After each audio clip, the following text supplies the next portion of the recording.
93, seu bando de paruaras. Eu sou Paulo de Loyola, um mago ranzinza. E hoje vamos falar de anjo. Pera. Não fecha o vídeo. Eu sei o que você está pensando. Ah, é aquele papo de anjinho lourinho, com asinha branca, sentado na nuvenzinha, me protegendo de cair no bueiro enquanto eu olho o celular andando na rua. Não, nada a ver com essa bobagem. Esse papinho aí você vai encontrar em qualquer site esquizotérico, em qualquer lojinha de cristal com cheirinho de incenso barato. O papo hoje é outro. Hoje eu quero te contar de onde veio essa coisa de anjo e o que ela realmente é. Ou pelo menos o que ela era antes de virar pôster de quarto de adolescente. E principalmente, vamos falar do tal do sagrado anjo guardião, possivelmente conceito mais mal compreendido e o mais poderoso de todo o esoterismo ocidental. Agora, essa bodega aqui hoje ficou grande, bem grande. Então, se você quiser ficar só escutando como se fosse podcast, ou ir vendo aos pouquinhos, e é por isso que eu divido os vídeos em capítulos, tá de boas, vai devagar.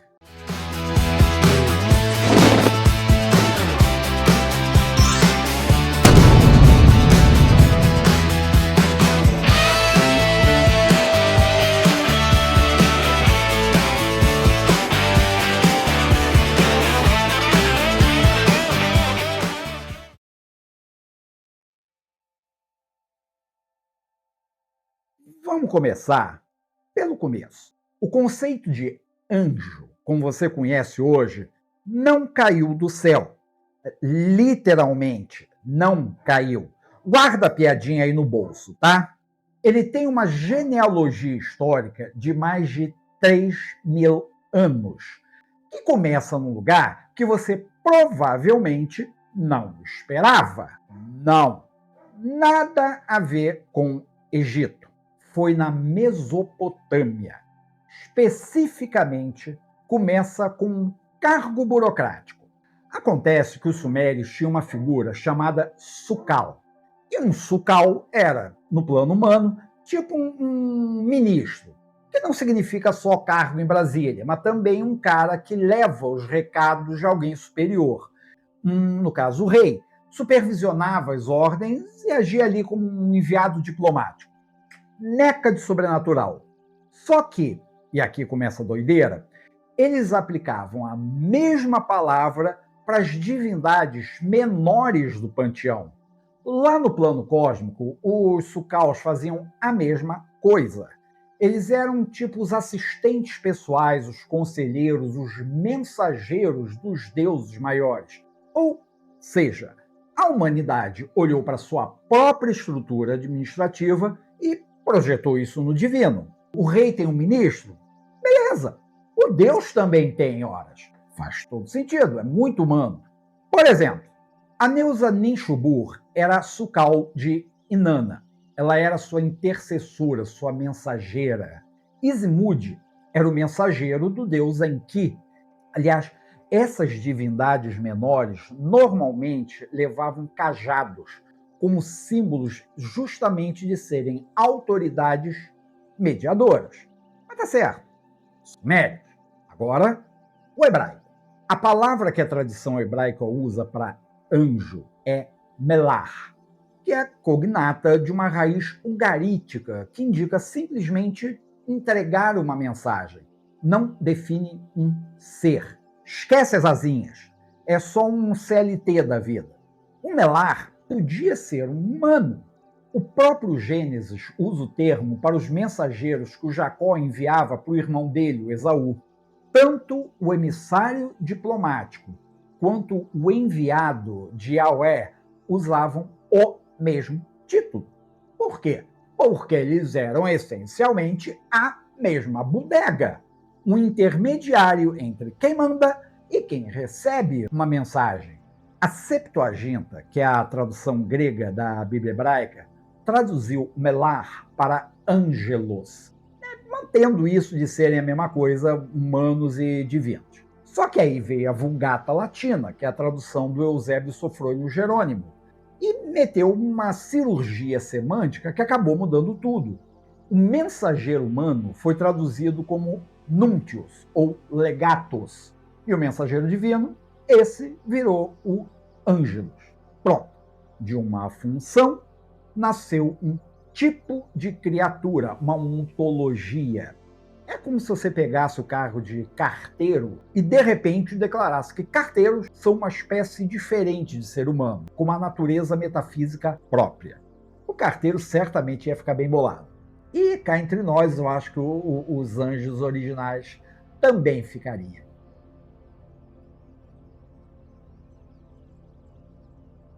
E agora, dá uma atençãozinha aqui, porque é essa parte que a coisa toda desanda, complica, dependendo do seu ponto de vista.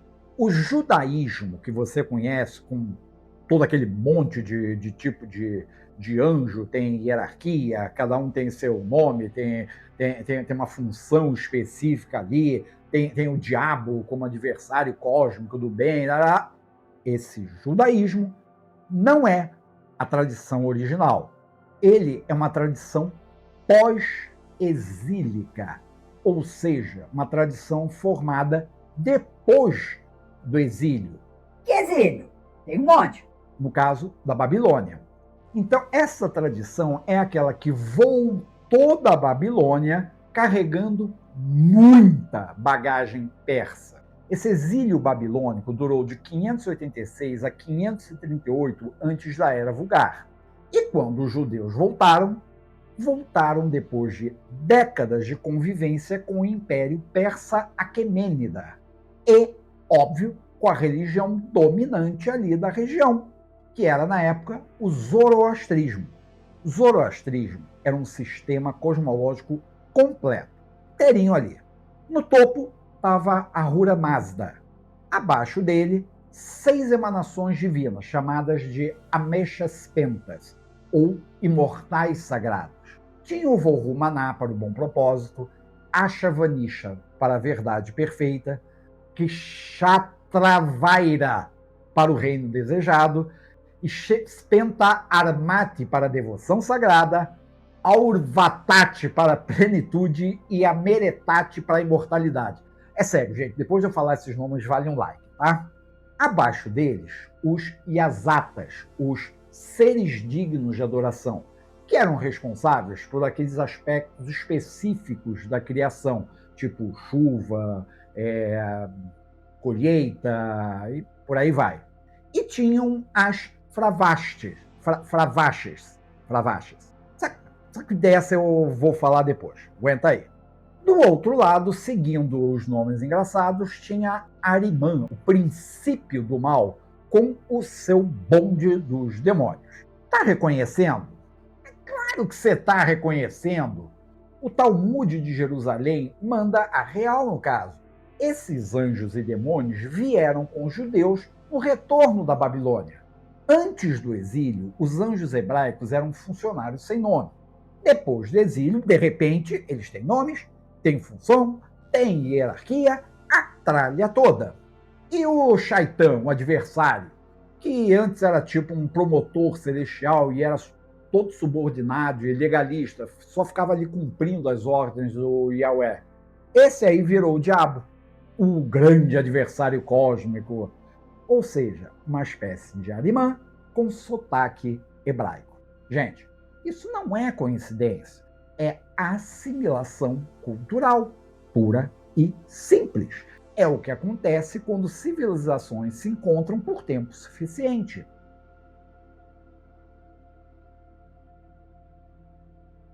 E foi nesse caldo todo aí que cresceu a chamada literatura apocalíptica. O texto mais importante desse período é o famoso livro de Enoque, o 7º patriarca antediluviano da Bíblia. Ele aparece nesses textos como um tipo de escriba divino. O livro dos vigilantes conta a história de 200 anjos, os Lirim, vigilantes em aramaico, ou egregoroi em grego, que desceram no Monte Hermon viram que as humanas eram umas belas, umas gatinhas, e, digamos assim, eles foram para a moita com elas. Daí vieram os Nefilim, que significa os que caíram em hebraico. E, de quebra, os Lirim ensinaram a humanidade metalurgia, astrologia e magia. E aí, vem um detalhezinho que eu acho que nem todo mundo para pensar. O Enoque, nessa história, ele atua como um advogado de defesa dos próprios anjos caídos, dos Lilim. Como é que ele faz isso? Ele fica ali escrevendo petições de intercessão no nome dos Lilim, diante do trono divino. Olha bem, o escriba humano intercedendo pelos seres celestiais. Se inverte toda a hierarquia que a gente está acostumado, né? Não é curioso?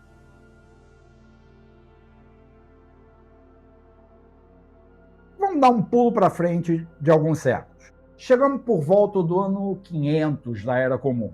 E aparece um monge sírio que ninguém sabe exatamente quem é, porque ele escrevia sob o pseudônimo de Dionísio, o Aeropagita, ou Aeropagita, sei lá. Supostamente ele seria um convertido do apóstolo Paulo, mencionado lá em Atos dos Apóstolos. Foi caô? Foi. Foi baita de um caô. A obra foi influente? Ou se foi? Muito mesmo. Esse pseudo-Dionísio, ele pega a teologia cristã e mete dentro o neoplatonismo tardio, especialmente as doutrinas de emanação do Plotino e do Próculos, e sai ali com uma burocracia metafísica para os anjos, que acabam divididos em 3 tríades, com 3 ordens cada. 9 coros no total. Primeira tríade, serafins, querubins e trono. Esses aí ficam no alto, ficam ali contemplando a divindade em êxtase constante, absorvendo a sabedoria divina pura e mantendo a estabilidade cósmica enquanto ficavam ali gritando santo, santo, santo, santo, o tempo inteiro. Imagina Deus escutando isso o tempo inteiro, vai ver que era por isso que ele era tão mal-humorado. De qualquer forma, essa primeira tríade está bem longe de nós, pobres mortais. Segunda tríade é a das denominações, virtudes e potestades, que ficavam ali administrando a criação, regulando as leis físicas do universo e serviam para combater as forças demoníacas, tipo o Departamento de Operações do Céu.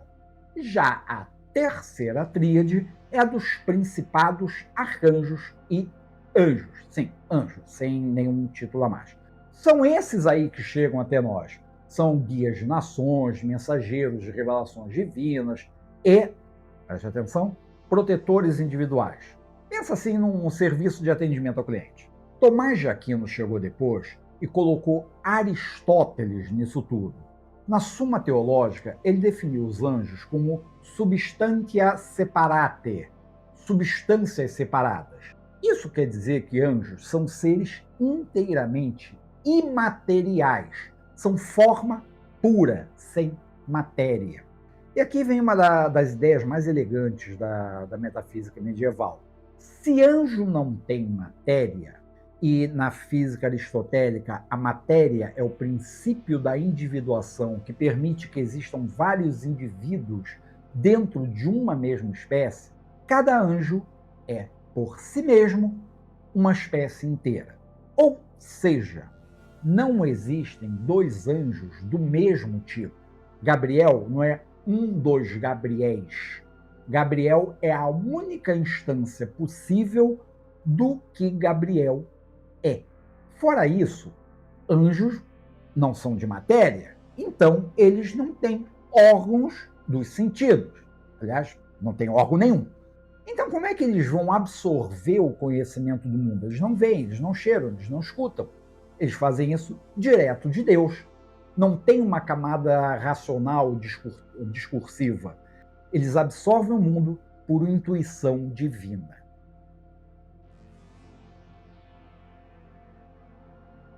Então, chegamos no Renascimento.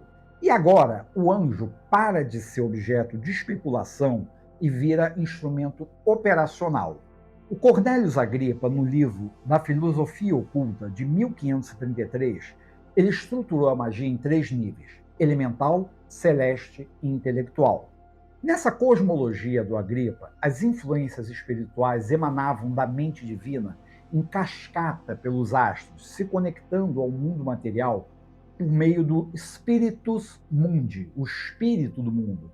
É tipo uma força vital universal que estaria em tudo. E, para interagir com essas forças, ele veio com métodos práticos, que eram permutações de letras, quadrados mágicos chamados de câmeras, cálculo de nomes e sigilos de ângelos e inteligências planetárias. Tudo isso baseado na Cabalá cristã. Era a ideia da magia como uma ciência aplicada, não como um devaneio. Só que o sujeito que levou a teurgia angélica num nível sem precedentes foi um certo matemático inglês da época elisabetana, um senhorzinho chamado John Dee. O Dee foi um dos maiores intelectos do século XVI. Ele era astrônomo, era matemático, foi consultor da rainha Elizabeth I, dizem até que ele foi espião. Era o 007 da época. Ele ficou convencido de que a razão científica sozinha não era suficiente para revelar os segredos da criação. Então, a partir de 1581, ele se junta com um vidente meio trambiqueiro chamado Edward Kelly e passou anos conduzindo o que ele chamava de conversas angélicas. Essas conversas eram umas operações ritualísticas envolvendo uma mesa gravada com caracteres sagrados, pedras de cristal e um espelho de obsidiana negra.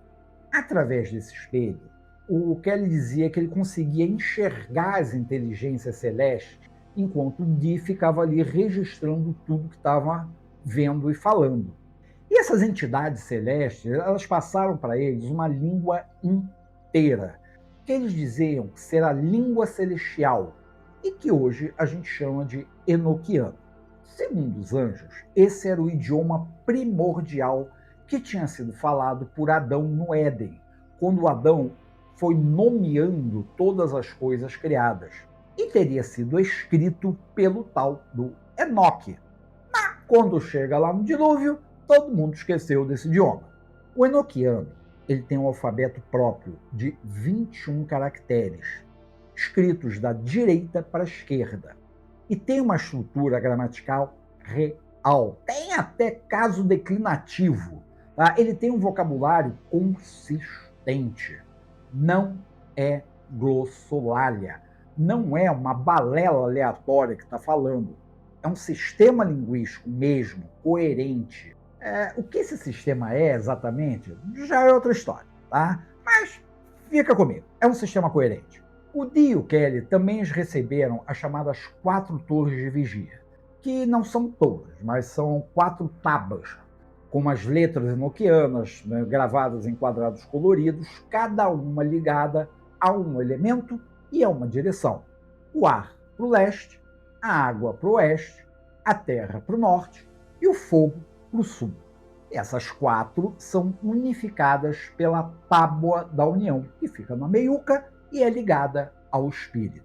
Justamente das letras dessas tábuas que eles iam extraindo por um monte de operações, de recombinação de letras, uns cálculos matemáticos ali, o nome dos anjos que governavam as forças do mundo físico. Lembra? Cada tábua estava ligada a um elemento. Então, cada anjo que vinha daquela tábua também estava ligado àquele elemento. Isso era, aliás, ainda é um processo mágico muito sofisticado.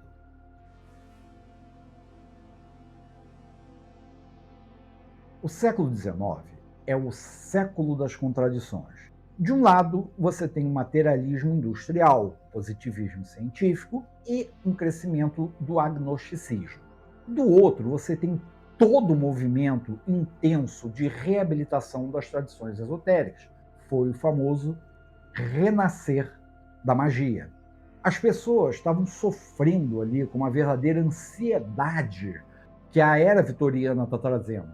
e queriam alguma coisa que não fosse vapor e carvão, que não fosse aquele materialismo absurdo.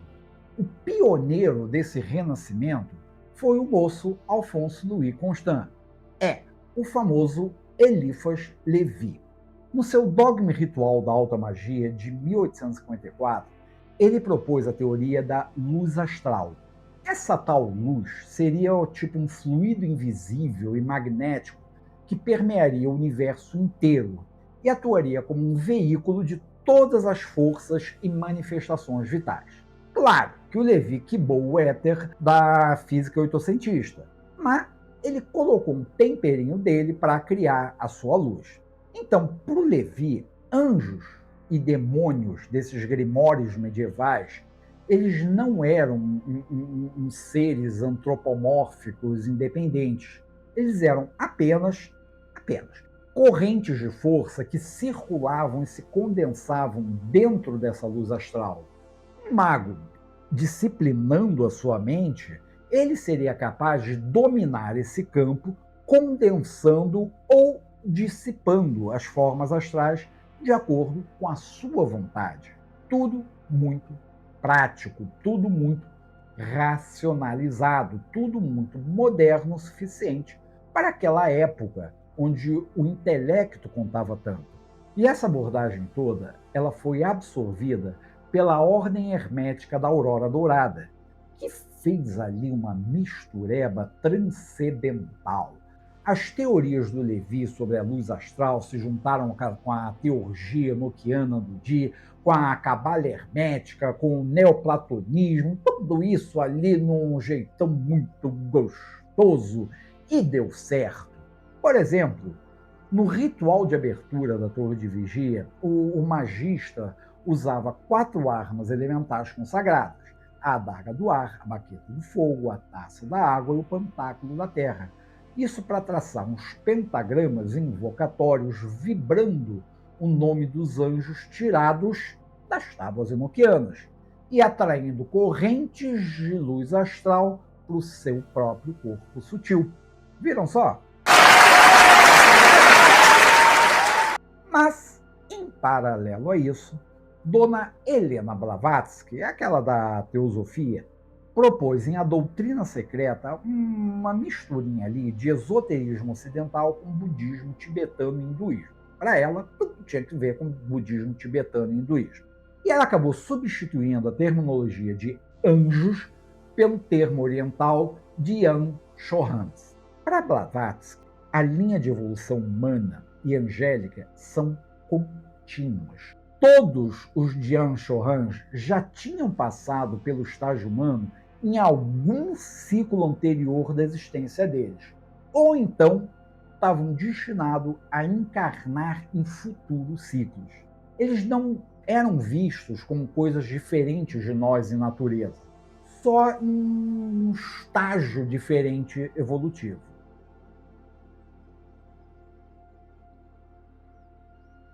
Enfim, chegamos ao ponto.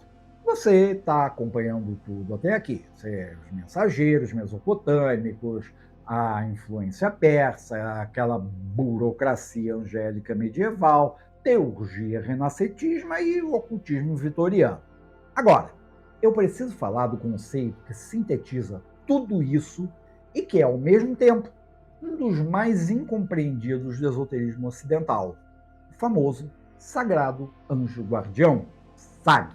E antes de continuar, eu tenho que mandar uma que, desculpa, mas vai irritar uns e outros. Dane-se. Sagrado Anjo Guardião não é o anjinho da guarda da tua avó. São conceitos totalmente diferentes. Ponto.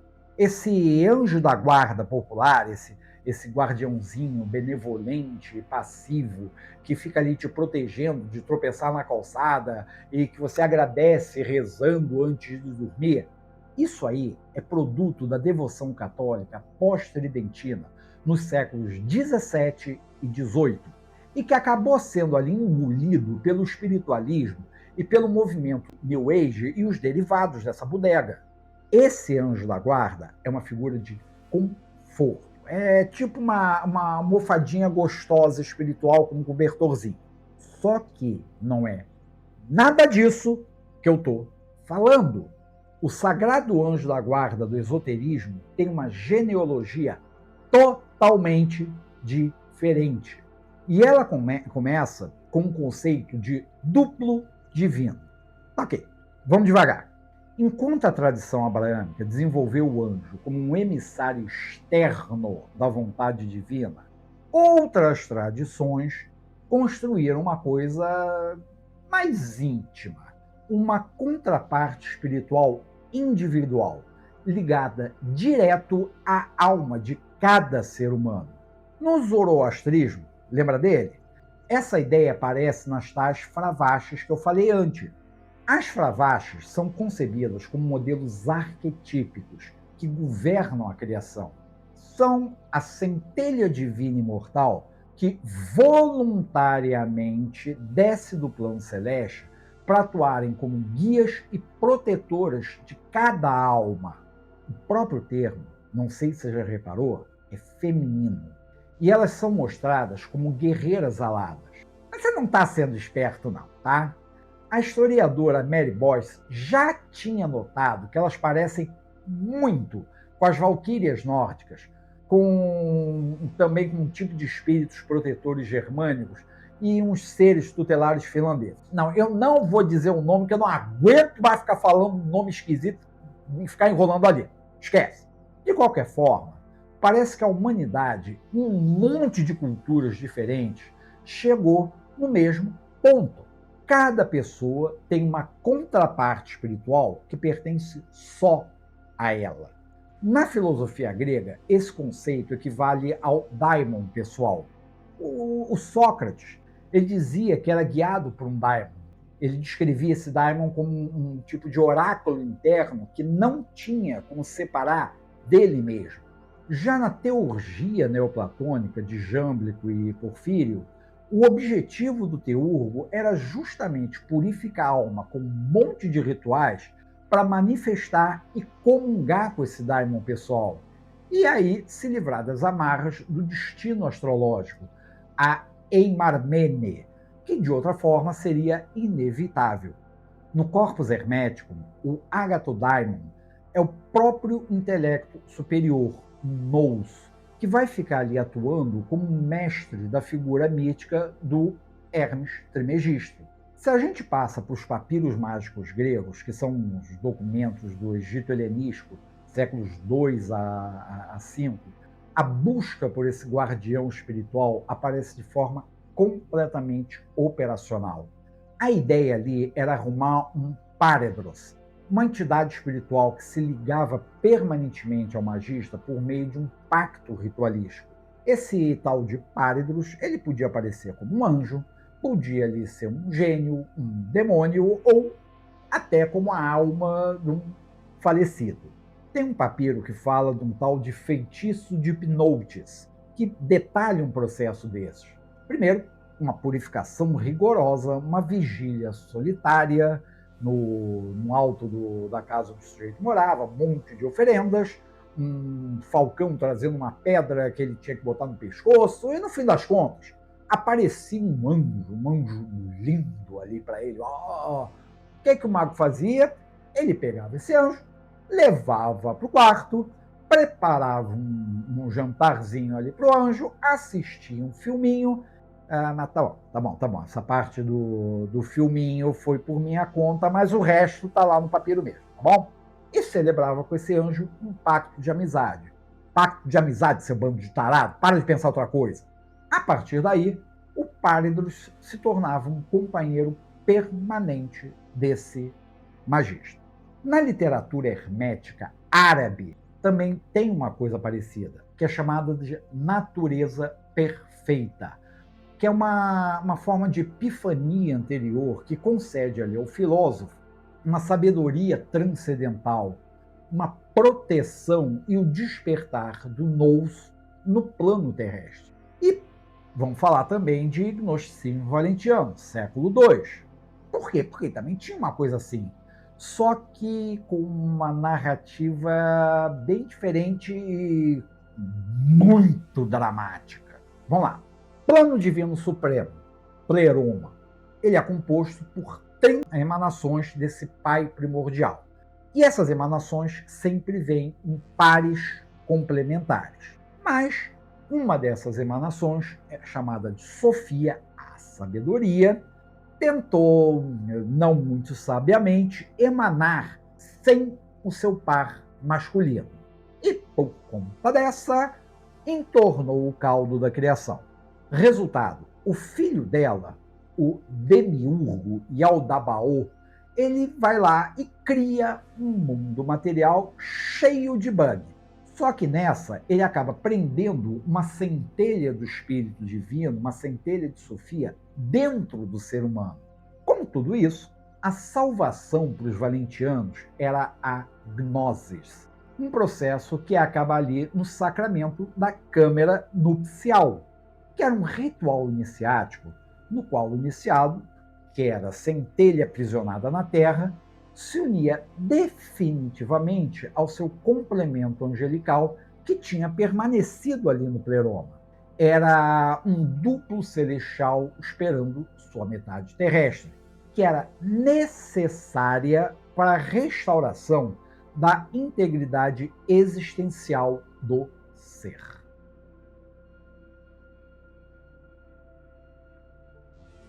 O texto que acaba consolidando o conceito de sagrado anjo guardião no esoterismo ocidental moderno é o Livro da Magia Sagrada de Abramelin, um mago. O texto é como se ele fosse um monte de cartas que o Abraham de Worms mandava para o filho, contando como ele foi aprendendo ali a ciência divina com um mago egípcio chamado Abramelin. E esse livro ele tem mais de uma versão, com umas belas diferenças entre essas versões, tá? A versão que você provavelmente ouviu falar é a do MacGregor Matters, de 1898, que foi traduzida por ele de um manuscrito francês incompleto. Pois é. E aí que já começa. Esse manuscrito francês que o Matters usou fala de um rito com duração de 6 meses para essa operação. Umas pesquisas acadêmicas posteriores, especialmente a tradução do Georg Dehn, que foi baseada nos manuscritos alemães originais de Wolfenbüttel, datados de cerca de 1608, eles mostram que a operação original durava 18 meses, divididos em 3 fases de 6 meses cada. Mas não é só isso. Tem um quarto livro, porque o que Matters traduziu só tinha 3. E tinha ainda uma baita coleção de receitas alquímicas e talismânicas, tudo isso baseado na Kabbalah. Toda essa parte ficou de fora.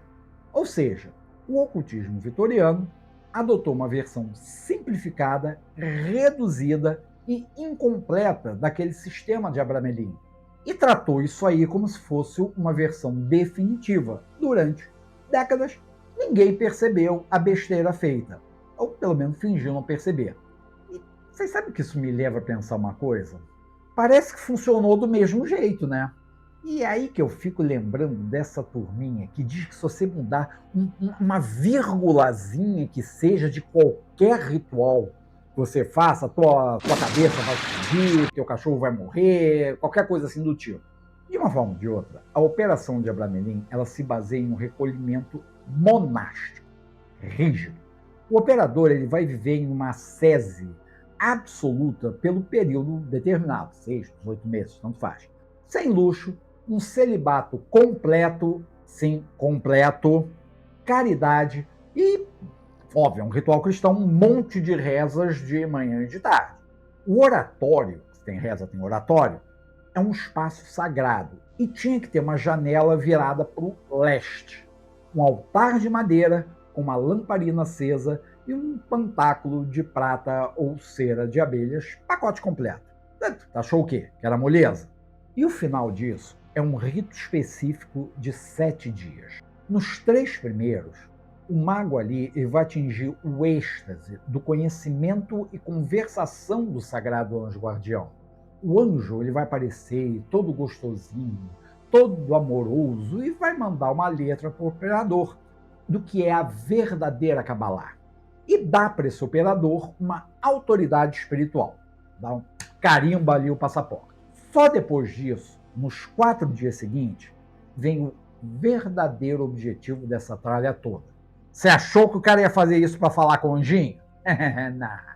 Isso tudo é para o mago obter o poder necessário e a autoridade para evocar os 4 chefes do inferno: Lúcifer, Leviatã, Satã e Belial. E, junto com esses 4, um monte ali dos subpríncipes do inferno. Para quê? Para essa turma toda ser forçada a fazer juramento de fidelidade e te entregar um monte de espíritos servidores que vão fazer qualquer coisa que você mandar. Tem uma lógica aqui. Você não chama um monte de demônio para ficar ali junto de você no rolê sem antes conhecer o teu anjo. O SAG não é um extra opcional no sistema de Abramelin. Ele é o cheat code que destrava todo o jogo. Sem o SAG, você está operando sem proteção, sem autoridade e sem saber que diabo está fazendo. É vivendo a magia louca. Tem um ocultista chamado Rufus Opus que compara isso a saltar de paraquedas num pântano infestado de jacarés. Eu diria que era fazer isso sem o paraquedas. A Golden Dawn ela vai absorver tudo isso no final do século XIX e junta essa tralha toda no currículo iniciático dela. Com essa liderança do Matrix, a Ordem estrutura toda uma psicologia cabalística baseada na divisão tripartite da alma humana. O Nefesh, que é a alma animal e a sede do subconsciente, o Ruach, o ego consciente e a mente racional, e a Neshama, que é a alma espiritual imortal, aquela centelha divina ligada às esferas superiores da árvore da vida. O anjo protetor medieval aqui é internalizado. Ele deixa de ser uma entidade externa e vira o chamado gênio superior, uma contraparte espiritual pura da alma humana. Então aqui, todo o objetivo do avanço iniciático era a união dessa vontade humana, o Ruach, com a Neshama, com essa vontade superior. E o grau no qual isso acontecia era o de Adeptus Minor, que estava ali associado à esfera de Tiferet, na árvore da vida, que é o Sol, no centro geométrico da árvore. Depois a gente vai entender isso melhor.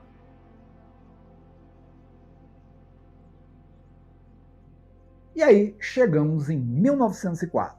Aleister Crowley, Cairo, dias 8, 9 e 10 de abril. Uma inteligência pré-terumana, que quer dizer uma inteligência superior em qualidades à da humanidade, chamada Aiwass, dita para o Crowley o texto do Liber al Vel Leges, o livro da lei. Esse Aiwass, ele se apresenta como um mensageiro de Ha-Hor-Kuit, a divindade governante do novo eon espiritual da humanidade. Se bobear, entender que diabos era o Aiwass foi um ponto de maior evolução doutrinária no pensamento do Crowley. Porque no início ele dizia que o SAG era tipo o self superior, o gênio superior ali que o pessoal da Golden Dawn falava. Ou seja, uma projeção divinizada do próprio inconsciente. Ok, isto é uma bela de uma interpretação psicológica, é limpinha, é bem confortável. Só que com o tempo, o Crowley achou que isso não era mesmo uma boa ideia. Em Magia Sem Lágrimas, ele disse que o SAG não é uma abstração de si mesmo e que tratar o SAG como um self superior seria uma heresia até bastante perigosa. Para esse Crowley mais maduro, o SAG é uma entidade inteiramente objetiva, ou seja, é um ser independente. Ele tem sua própria inteligência, tem sua própria memória e, claro, tem sua própria vontade. Porque se não fosse assim, toda essa história de operação de Abramelin não faria sentido nenhum. Quem é que vai ser maluco para passar meses rezando sozinho, dando uma de monge, sem nem dar uma zinha, só para ficar batendo papo com ele mesmo. Tem que ser maluco. Mas ainda assim, o Israel Regardie insistiu no livro Olho do Triângulo que o Aiwass era, sim, uma projeção do inconsciente profundo do Crowley. Ele achava que seria um mecanismo de compensação por conta lá da criação fundamentalista cristã que o Crowley teve quando era criança. Só que, na doutrina, vamos chamar oficial de Thelion, ou pelo menos na maneira que a maior parte das pessoas enxerga, Aiwass é mesmo entendido como o sagrado anjo guardião pessoal do Crowley e o revelador da lei do Novo Éon. Sorry, Israel. Na estrutura cabalística de Thelion, o Sag continua ali ancorado em Tiferet, no meio da árvore da vida, que nem a gente já viu. A consecução do grau de Adeptus Minor na ordem telêmica Astron Argento, que foi a ordem que o Crowley criou para substituir a Golden Dawn, acontece exatamente ali, onde se realiza o conhecimento e conversação com o Sag, e se descobre a verdadeira vontade. Simbolicamente, a união com o Sag é representada como a grande obra. Essa unificação do microcosmo, que é o eu humano, simbolizado pelo pentagrama, com o macrocosmo, o não-eu divino, que por sua vez é simbolizado pelo hexagrama. Essa fórmula representa a consumação dessa união e tem uma palavra ligada a ela, Abrahadabra, que é uma palavra que é derivada de uma palavra mágica anterior, o famoso abracadabra. E Abrahadabra tem valor gemátrico de 418, que traz em si a equação 5 mais 6 igual a 11, sendo 11 o número da magia e da tal grande obra. Para a obtenção prática desse conhecimento e conversação com o Sag, o Crowley trabalhou com 3 métodos principais. O primeiro é a operação de Abramelin, que eu já falei aqui no vídeo. O outro foi o Liber Samekh, que ele desenvolveu lá por 1921 e que vai adaptar um antigo ritual do sem cabeça dos papiros mágicos gregos para um ritual teúrgico de identificação mística, em que o operador fica ali dando volta em torno de um altar, vibrando várias fórmulas de poder, de nomes bárbaros, para levar a mente acima do plano racional e conduzir a um estado de transe estático, onde a pessoa vai identificar a sua consciência com o chamado espírito do inascido. Ele também trabalhou com o Liber Gon, G-O-N-M, que é uma instrução focada no desenvolvimento do corpo de luz através de um caminho específico da árvore da vida, aquele que conecta as esferas de Netzah e Hod.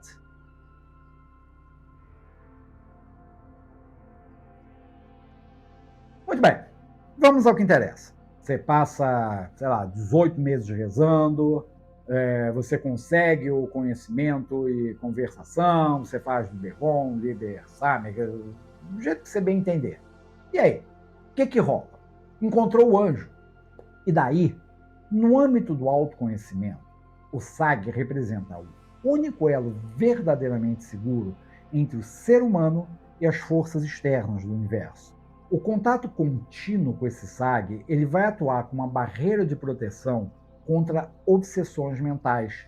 O que é isso? São situações em que o magista corre o risco de personificar produtos do seu próprio gênio inferior. E aí ele vai começar a jurar que as suas próprias ilusões são verdades espirituais. E o ego explode de felicidade, bate palminha e tudo mais. Oh my God! Uau! E vou dizer uma coisa, isso não é raro não. Aliás, é bem comum de acontecer. Mas, quando você alinha seu ego ao anjo, você vai descobrir a sua verdadeira vontade, aquela expressão inefável do teu próprio movimento cósmico, através da tua própria natureza específica. E essa descoberta vai te libertar desse monte de desejos conflitantes que ficam na tua vida causando dispersão e infelicidade. Para quê? Para que você possa realizar a tua proposta existencial com foco e com clareza. Nice. E tem relatos históricos de rituais bem-sucedidos nesse sentido, tipo o retiro mágico que o Frank Bennett foi descrito por Crowley ali em Cefalu. Esses relatos, eles mostram que a obtenção da conversação angélica, ela vai acabar com estados depressivos, com ansiedade crônica, com confusão psicológica. No lugar desses estados, vai vir um tipo de calma inabalável, uma alegria transbordante e uma renovação das tuas forças, tanto físicas quanto mentais. Mas, isso não quer dizer que você tem que largar a terapia, não, hein? Magia ritual não substitui terapia. O Lomilo Duquette e o Christopher Hyatt dizem que o SAG não é trabalho de fim de carreira mágica, mas que ele é a etapa ideal para o início da caminhada. O Duquette usa a metáfora de Abraham de Worms. A humanidade é uma princesa adormecida, aguardando o beijo de união do príncipe encantado, que é o SAG. E a união é de mão dupla. O anjo também é uma consciência em evolução, que precisa de um veículo humano para manifestar seu reino na Terra. Toda vez que um ser humano se apaixona projetivamente por pessoas ou coisas materiais, ele está de forma inconsciente buscando justamente essa união divina. Ele está projetando no mundo um ideal perfeito. O problema é que nenhuma criatura material pode sustentar esse ideal. Quer saber? Pensa nisso na próxima vez que você ficar de mau humor porque o teu parceiro ou parceira não atendeu às tuas expectativas de virar uma entidade transcendente. Combinado? Mas, e aqui está o ponto que a maioria das pessoas não quer ouvir, o SAG do esoterismo se afasta e muito dessa visão sentimental popular de anjo da guarda. O contato com o SAG não é para conforto, para proteção das aspirações mundanas do teu ego ou a realização dos teus desejos cotidianos. O que ele traz é a desintegração iniciática do ego. O SAG não é um consolador, ele é um tremendo, é de um sacana. Ele não é um protetor das suas ilusões. Ao contrário, ele é aquele que vai destruir as identidades falsas que te impedem de realizar a tua herança espiritual imortal. Se você quer algo que te diga que está tudo bem, que você merece todas as bênçãos do universo, quer saber? Vai procurar canal de Jovem Místico, Nova Era de Aquários, tá? Esquece SAG, ok?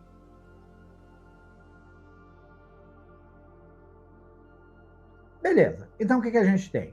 Começou com o Sucal, aquele office boy do panteão mesopotâmico, teve a Fravashi zoroastriana, o que é o seu duplo espiritual primordial, tem o Daimon socrático, o teu oráculo interior, tem o Paredros dos papiros mágicos gregos, aquele companheiro permanente que você faz com um pacto ritualístico, tem o gênio pessoal do Agripa, que ele calcula ali com os quadrados mágicos, tem os anjos enoquianos das conversas do Di, fazendo ali a língua primordial deles, tem o gênio superior da Golden Dawn, que é a contraparte espiritual da alma humana, tem o Aiwash do Crowley, que é uma entidade objetiva com vontade própria, e o que tudo isso tem em comum? Tudo isso, gente, é a consciência humana buscando se reconhecer no espelho do infinito.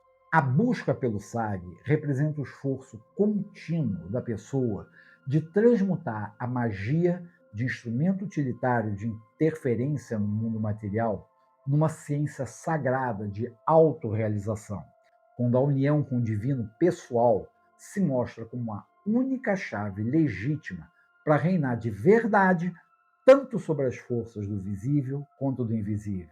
O anjo da tua avó fica olhando para você de um pôster. O sagrado anjo guardião vai te destruir todinho e te reconstruir melhor. A escolha, como sempre, é só tua. Mas lembra que você acaba de perder quase 1 hora da tua vida para aprender tudo isso. Pelo menos usa, né? E como sempre, gente, se gostou do papo, quer saber mais, porque tem muito mais, dá uma conferida aqui nos livros que estão listados na descrição do vídeo. E por hoje é só. Até semana que vem para o Aras 93 para vocês.